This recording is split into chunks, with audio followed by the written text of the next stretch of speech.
जी, तो अब हमारे पास जब हम फिज़िक्स को स्टडी करते हैं, तो फिज़िक्स के स्टडी करने के लिए कुछ रूल्स बनाए गए हैं। उन फिज़िक्स के रूल्स को हम स्टडी करते हैं और वो रूल्स की जो सबसे पहले है, बेसिक्स है, वो क्या है? Physical quantity. कि फिज़िकल हम किस चीज़ को फिज़िक्स की क्वांटिटी लेंगे। क्वांटिटी का मतलब होता है मिकदार, कि हम किस चीज़ को फिज़िक्स के अंदर लेंगे, क्वांटिटी किस क्वांटिटी को हम फिज़िक्स के अंदर ले सकते हैं और किस क्वांटिटी को फिज़िक्स के अंदर नहीं ले सकते। तो जिस क्वांटिटी को हम फिज़िक्स के अंदर ले सकते हैं उसको बोलते हैं फिज़िकल क्वांटिटीज़। ठीक है? जिस क्वांटिटी का मतलब होता है कि कोई चीज़ कितनी है।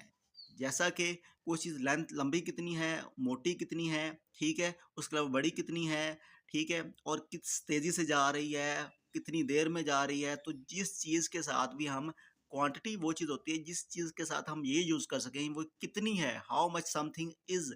जिस चीज़ के साथ भी हम ये लगा सकें ये चीज़ कितनी है, वो आपकी क्वांटिटी कहलाती है। तो फिज़िकल क्वांटिटीज़ मतलब फिज़िक्स के अंदर किस क्वांटिटी को हम ले सकते हैं, वो आपकी फिज़िकल क्वांटिटी है। जिस चीज़ को भी हम फिज़िक्स के अंदर यूज़ कर सकते हैं क्वांटिटी को, वो आपकी फिज़िकल क्वांटिटी कहलाती है। जैसा कि suppose all the measurable quantities are called physical quantities. कि जितनी भी इस दुनिया की चीज़ों को हम मेज़र कर सकते हैं, जिन क्वांटिटीज़ को हम मेज़र कर सकते हैं, वो आपकी फ़िज़िकल क्वांटिटी कहलाती है, जिनको हम मेज़र किया जा सकता है। जिन क्वांटिटीज़ को भी मेज़र किया जा सकता है, वो आपकी फ़िज़िकल क्वांटिटी कहलाती हैं। जैसा कि क्वांटिटीज़ लाइक लेंथ है, लेंथ का मतलब कोई चीज़ लेंथ ही कितनी है, अब देखेंगे ये लाइन है, ये कितनी लंबी है, ठीक है? उसको हम कैलकुलेट कर सकते हैं। ठीक है? तो ये क्या है? एक फ़िज़िकल क्वांटिटी है। मास है, कोई चीज़ भारी कितनी है, अब ये देखो ये भारी कितनी है, ठीक है? तो इसका कुछ ना कुछ मास है, तो वो क्या है? एक आपकी फ़िज़िकल क्वांटिटी है, इसको हम मेज़र कर सकते हैं। टाइम है, टाइम मतलब एक लम्हा है 2 चीज़ों के दरमियान 2 पॉइंट्स के दरमियान कितनी देर में आप जाते हैं, ठीक है? तो वो आपका टाइम है, उसको कैलकुलेट कर सकते हैं कि यहाँ से मुझे सपोज़ ये लाइन ड्रॉ करने में मुझे कितना टाइम लगा है, ठीक है? तो उसको कैलकुलेट किया जा सकता है।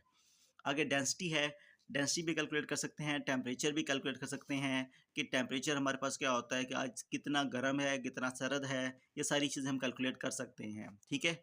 अब देखो बेटा, हमारे पास क्या है फिज़िकल क्वांटिटीज़ कौन-सी होती हैं जिनको मेज़र किया जा सकता है, उनको हम बोलते हैं फिज़िकल क्वांटिटीज़।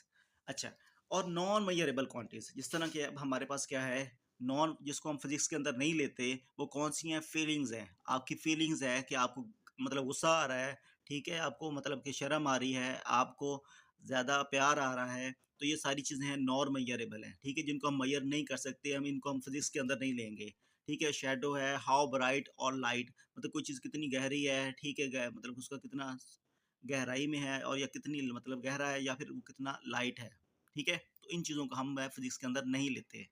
अच्छा, अब देखो बेटा हमने फिज़िकल जो क्वांटिटी है उसके बारे में डिस्कस कर लिया कि वो कौन-सी फिज़िकल होती है जिसको मेज़र किया जा सकता है, वो फिज़िकल क्वांटिटी होती है। मतलब फिज़िकल क्वांटिटी के लिए पहली बात क्या है कि वो मेज़रेबल होनी चाहिए, ठीक है? कि फिज़िकल क्वांटिटी जो है वो मेज़रेबल होनी चाहिए, उसको मेज़र किया जा सकना चाहिए, तभी तो वो फिज़िकल क्वांटिटी होगी। अब मेज़रेबल होने के बाद हमने क्या है उसकी 2 प्रॉपर्टीज़ होनी चाहिए, ठीक है? कि मेज़र फिज़ उस हम फिज़िकल क्वांटिटी को जो लिखना है हमने वो किस तरह लिखेंगे? कि सबसे पहले उसकी मैग्नीट्यूड, उसकी कोई जो आपकी फिज़िकल क्वांटिटी है उसकी कोई ना कोई मैग्नीट्यूड होनी चाहिए। जिस तरह हम क्या कहेंगे 1, 2, 3, 4, 5 ठीक है? तो इस तरह काउंटिंग के अंदर हम उसको क्या कर सकते हो उसकी कोई मैग्नीट्यूड होनी चाहिए कि जो भी आपकी फिज़िकल क्वांटिटी है, उसकी कोई ना कोई मैग्नीट्यूड होनी चाहिए, कोई नंबर्स के उसको रिप्रेज़ेंट कर सकते हों, ठीक है? जिस तरह हम क्या करते हैं, आपकी फीलिंग्स हैं, अब आप फीलिंग्स को नंबर के अंदर आप डिनोट नहीं कर सकते, उसकी फीलिंग्स के अंदर प फीलिंग्स जो हैं उसको हम क्या करें उसकी पहचान नहीं कर सकते, ठीक है? तो इसलिए वो क्या है कि वो नॉन मेजरेबल है, ठीक है? तो फिज़िक्स क्या है, आपकी फिज़िकल क्वांटिटी जो है वो मेजरेबल को आप डिस्कस करती है। जिस तरह क्या है कि हम मैंने आपको बताया कि लेंथ, टाइम और मास वगैरह हैं, इन सबको हम कैलकुलेट कर सकते हैं कि किसी चीज़ की लेंथ कितनी है, ठीक है? उसको हम मेज़र कर सकते हैं। तो हमारे पास क्या है जो फिज़िकल क्वांटिटी है उसके अंदर 2 प्रॉपर्टीज़ होनी चाहिए। क्या है कि एक उसकी कोई मैग्नीट्यूड होनी चाहिए, ठीक है? उसकी कोई ना कोई मैग्नीट्यूड होनी चाहिए कि वो चीज़ कितनी है 1, 2, 3 इस तरह नंबर के अंदर उसको वो कितना है, ठीक है? प्लस उसका यूनिट, ठीक है? जिस तरह के अगर मैं आपको एग्ज़ाम्पल के तौर पर कहता हूँ कि बेटा जाओ बाज़ार और जाके वहाँ पे आप चीनी लेके आओ, शुगर लेके आओ, ठीक है? अब आप जाके उसको बताएँगे कि जब आप शॉपकीपर के पास जाएँगे तो उसको आप कहेंगे कि सर मुझे चीनी दे दें, ठीक है? तो वो आगे क्या कहेगा, बेटा कितनी चाहिए? ठीक है? तो वो आप उसको अगर कहते हैं कि 1, 2, 3, 4 या इस तरह कोई नंबर के बताते हैं कि मुझे 2 चाहिए, तो वो आपसे कहेगा नहीं बेटा इसको बताओ कितनी चाहिए? वो आपको कहेंगे उसको 2, फिर 2 को एक्सप्लेन जो है वो 2 नंबर जो है वो उसको एक्सप्लेन नहीं कर सकता, ठीक है? कि ये चीज़ कितनी है। तो उसके लिए प्लस हमें कुछ यूनिट है। यूनिट क्या चीज़ है? ये बहुत ही इम्पोर्टेंट बात है जो हमारा यूनिट है, ठीक है? इस दुनिया में जी बेटा, यूनिट क्या है हमारे पास? A standard amount used to measure the magnitude. Unit क्या है हमारे पास बेटा? एक स्टैंडर्ड अमाउंट है। स्टैंडर्ड क्या है कि हमारे इस अर्थ के ऊपर तकरीबन 169 से ज़्यादा कंट्रीज़ हैं और हर कंट्री का आपस में लेन देन बहुत मुश्किल है, ठीक है? हर कंट्री का 1960 से पहले 1960 से पहले हर कंट्री है जो है उसका बाय और ट्रेड करने का जो प्रोसेस है वो बहुत मुख्तलिफ था, ठीक है? सबका सेम नहीं था। हर जो कंट्री है वो दूसरे से जो ट्रेड करती थी वो उसका आपस में ट्रेड करना पॉसिबल नहीं था, ठीक है? तो उसमें 1960 के अंदर एक मीटिंग बुलाई गई और उसमें सारी कंट्रीज़ ने मतलब कि जो गवर्नर है उन्होंने शामिल हुए और उस मीटिंग के अंदर एक जो प्रोसेस रखा गया कि हमने आपस में जो ट्रेड करनी है वो किस तरह करेंगे, ठीक है? मतलब इंडिया है, पाकिस्तान है और बाकी जो सारी कंट्रीज़ हैं उनका ट्रेड करना आपस में पॉसिबल पहले नहीं था। तो 1960 के अंदर उन्होंने एक स्टैंडर्ड रखा कि हमने कोई भी चीज़ मेजर करनी है, तो उसका एक ख़ास स्टैंडर्ड होना चाहिए, उसका ख़ास एक इक्विपमेंट होनी चाहिए, आलात होने चाहिए, जिसके ज़रिए हम क्या करेंगे चीज़ों को मेजर करेंगे। और वो पूरी कंट्रीज़ के अंदर या पूरी दुनिया के अंदर वो सेम स्टैंडर्ड होगा कि हमने कोई भी चीज़ बाय करनी है या उसको सेल करना है, तो उसके लिए ख़ास एक क्वांटिटी होनी चाहिए।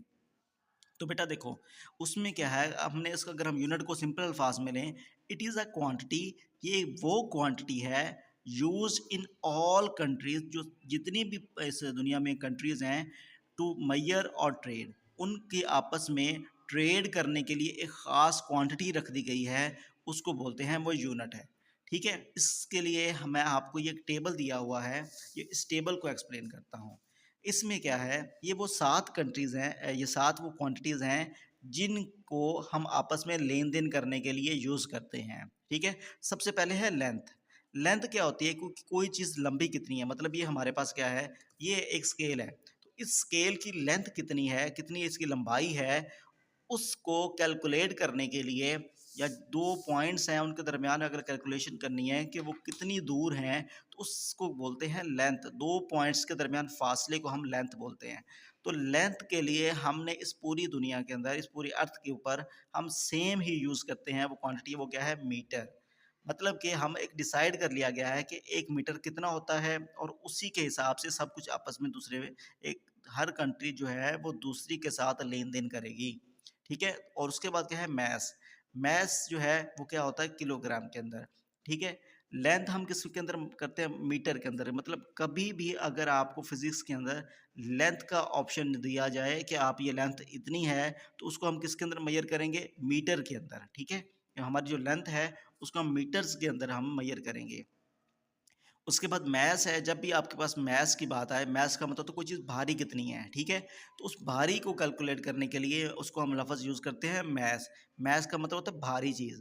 कोई चीज़ अब देखिए जिस तरह हमारे पास है ये कलर्स हैं, इनका वेट कितना है, ठीक है? ये भारी कितने हैं, तो उस भारीपन को चेक करने के लिए हमारे पास क्या है, एक नाम दिया गया है, उसको बोलते हैं मैस। मैस का मतलब होता है किलोग्राम। अगर हमने मैस कैलकुलेट करना है किसी भी चीज़ का, तो उसको हम केजी के अंदर करेंगे, किलोग्राम के अंदर। ठीक है? तो हम अगर कोई लेंथ करनी है तो उसको मीटर के अंदर करेंगे, मास है तो उसको किलोग्राम के अंदर करेंगे, ठीक है? अगर टाइम है, अगर हम टाइम को आपस में सपोज़ हम बात करते हैं कि अली ट्रैवल्स फैसलाबाद टू लाहौर। अली जो है वो फैसलाबाद से लाहौर गया है बाय कवरिंग 200 किलोमीटर। कि अली जो है वो फैसलाबाद से लाहौर गया है, उसने फैसलाबाद से जो लाहौर का जो फ़ासला तय किया है, ये कितना है? ये सारा क्या है आपका 200 किलोमीटर, ठीक है? वो फैसलाबाद से जो लाहौर गया है वो 200 का बीच में रास्ता है, 200 किलोमीटर, ठीक है? अब बेटा आपको किलोमीटर का पता होना चाहिए, ये आपका क्या है, यूनिट है, और ये उसकी क्या है, क्वांटिटी है। ठीक है, ये साथ में न्यूमेरिकल वैल्यू है और प्लस क्या है, उसका यूनिट दिया हुआ है। तो ठीक है, तो 200 किलोमीटर का उसने फासला तय किया है। अब ये क्या है, ये लेंथ है। जब भी कोई दो पॉइंट्स हम एक जगह से आप दूसरी जगह मूव कर रहे हो, तो दोनों पॉइंट्स के दरमियान जो है वो आपकी लेंथ होती है, उसको हम लेंथ कैलकुलेट करते हैं, डिस्टेंस या लेंथ को। ठीक है, तो वो कितनी है, अब उसको हम क्या करेंगे, लेंथ जो है अभी हमारे पास क्या दी हुई है, वो फैसलाबाद से लाहौर मूव किया है, तो ये हमारे पास क्या बीच का जो एरिया है, ये लेंथ कहलाता है। ठीक है, अब लेंथ जो है हम उसके लिए क्या कहेंगे, लेंथ, यानी कि वो लेंथ ही कितना है, उसकी लेंथ कितनी है, वो हम लेंथ लेंगे, वो कितनी है, उसको हम लेंथ के लिए हम यूज़ करते हैं सिंबल एल। ठीक है, मतलब दो चीज़ों के दरमियान जो एरिया है उसको हम लेंथ कहते हैं, और वो क्या है, एल है, और वो कितनी है, 200 किलोमीटर। अब बेटा लेंथ का हम अगर हम यूनिट की बात करें, लेंथ का यूनिट जो होता है, लेंथ, लेंथ किस में हम करते हैं, मीटर के अंदर। मतलब जब भी आपकी लेंथ दी हो तो उसको आपने मीटर के अंदर कैलकुलेट करके दिखाना है। ठीक है, अब बेटा याद रखना आपने, अब यहाँ से आपने एक चीज़ याद रखनी है कि 1 किलोमीटर जो है उसमें 1000 मीटर होते हैं। ठीक है, 1 किलोमीटर के अंदर 1000 मीटर होते हैं, और इसी तरह अगर आप 1 मीटर की बात करें तो 1 मीटर के अंदर 100 सेंटीमीटर होते हैं। ठीक है, तो अगर हमारे पास किलोमीटर दिए हुए हैं, अब यहाँ पे हमारे पास क्वेश्चन में किलोमीटर दिए हुए हैं, किलोमीटर एक बड़ी क्वांटिटी है और जो मीटर है वो छोटी क्वांटिटी है। तो जब भी आपने किलोमीटर से मीटर बनाने हैं तो आपने पास जो भी नंबर दिया होगा उसको आपने 1000 से मल्टीप्लाई कर देना है, कि जब भी आपने किलोमीटर से मीटर बनाने हैं, ठीक है, तो आपने क्या कर लेना है, 1 किलोमीटर, देखो बेटा अब यहाँ पे हमारे पास क्या है, लेंथ क्या दी हुई है, लेंथ क्या है, 200 किलोमीटर। तो आपने क्या करना है, लेंथ 200 किलोमीटर है, ठीक है, उसको आपने लिख लिया 200 किलोमीटर। अब आपने यहाँ पे लिखना है कि 1 किलोमीटर जो है, हमने क्या बनाना है, किलोमीटर से मीटर बनाना है, किलोमीटर से हमने मीटर बनाने हैं। तो किलोमीटर से हमने जब मीटर बनाने हैं तो यहाँ पर दिखना है कि 1 किलोमीटर के अंदर 1000 मीटर होते हैं। ठीक है, तो अब जब लेंथ को हमने किलोमीटर से मीटर में बनाना है तो उसको आपस में मल्टीप्लाई कर देना। देखो बेटा 1 किलोमीटर के अंदर 1000 मीटर होते हैं, तो 200 किलोमीटर के अंदर कितने मीटर होंगे, तो आपने क्या कर लेना है, 200 को मल्टीप्लाई कर देना है 1000 के साथ। ठीक है, तो ये आपके मीटर बन जाएंगे। अब इसको आपने मल्टीप्लाई करोगे तो ये क्या आएगा, 200,000 जो है उसके मीटर बन जाएंगे। ठीक है, तो बेटा इस तरह आपने क्या करना है, उसकी आपस में कन्वर्जन करनी है। अच्छा, अब बेटा ये क्वेश्चन सेम आपको ऐसे भी आ सकता है। जी बेटा देखो, अब हमारे पास क्या है, Alia move from Faisalabad to Lahore. Alia ने फैसलाबाद से लाहौर मूव किया है इन 2 आवर्स, कि आलिया फैसलाबाद से लाहौर गई है 2 घंटों के अंदर। अब देखो बेटा हमारे पास आलिया ने फैसलाबाद से लाहौर मूव किया है, यहाँ से उसने मूव किया है लाहौर में। ठीक है, और उसको कितना टाइम लगा है, 2 आवर्स, उसको 2 घंटे लगे हैं। ठीक है, 2 आवर्स। अब ये 2 आवर्स क्या होते हैं, 2 घंटे होते हैं। 2 घंटे का मतलब ये टाइम दिया हुआ है, तो उसको आप यहाँ पे लिखोगे टाइम, टाइम कितना लगा है, 2 आवर्स। ठीक है, तो बेटा आपने याद रखना है, टाइम जो है उसका हमारे पास अगर यूनिट की बात करें तो टाइम किसके अंदर होता है, सेकंड्स के अंदर। ठीक है, आपने फिजिक्स के अंदर टाइम जब भी लेना है वो सेकंड्स के अंदर लेना है। ठीक है, आपने उसको मिनट्स आवर्स के अंदर नहीं लेना, आपने उसको सेकंड्स के अंदर करना है। ठीक है, तो यहाँ पे तो हमारे पास 2 आवर्स दिए हुए हैं, तो इसके हमने सेकंड्स बनाने हैं कि वो सेकंड्स कितने होते हैं। तो बेटा देखो, हमने आवर्स से पहले क्या करेंगे, इसको मिनट बनाएंगे। अब इसको मिनट बनाते हैं पहले, 2 आवर्स के अंदर कितने मिनट होते हैं, तो बेटा 1 आवर जो है, अब अगर हम बात करते हैं 2 आवर्स, उससे हमने क्या बनाने हैं, मिनट। ठीक है, तो हमने यहाँ पे देखना है कि आवर्स हैं और यहाँ पे मिनट है। अब आवर्स कितने हैं, 1 आवर में 60 मिनट होते हैं। ठीक है बेटा, 1 आवर में 60 मिनट होते हैं, तो 2 आवर्स में कितने, 2 आवर्स में कितने मिनट होंगे, तो आपने क्या कर लेना है, इसको 2 से मल्टीप्लाई कर देना है, इनको आपस में मल्टीप्लाई कर देना है। ठीक है, 2 × 60। ठीक है, तो वो कितना आ जाएगा, 120 मिनट। अब देखो बेटा, ये आपके पास मिनट बन गए। आपके पास क्या है, आपने याद रखना है कि 1 आवर के अंदर 60 मिनट्स होते हैं। 1 आवर के अंदर 60 मिनट्स होते हैं, तो 2 आवर्स के अंदर क्या होंगे, 2 मल्टीप्लाई बाय 60, तो उसको क्या आएंगे 120 मिनट्स। अब बेटा ये आपके पास 120 मिनट बन गए। हमने क्या बनाना है, आवर से हमने किसके अंदर बनाना है, सेकंड के अंदर। हमारा जो आंसर है वो सेकंड के अंदर आना चाहिए। तो बेटा इसको आपने सेकंड के अंदर कैसे करना है। अब देखो बेटा ये मिनट बने हुए हैं, 120 मिनट्स हैं। अब उसको हमने किस में चेंज करना है, सेकंड्स के अंदर। तो बेटा आपने कैसे करेंगे, जितने भी मिनट्स दिए हुए हैं 120 मिनट्स, इसको आपने मल्टीप्लाई कर देना है 60 के साथ, ठीक है। तो ये आपके सेकंड बन जाएंगे। मतलब कि हमने यहाँ से देखना है कि 1 मिनट जो है उसके अंदर 60 सेकंड्स होते हैं, ठीक है।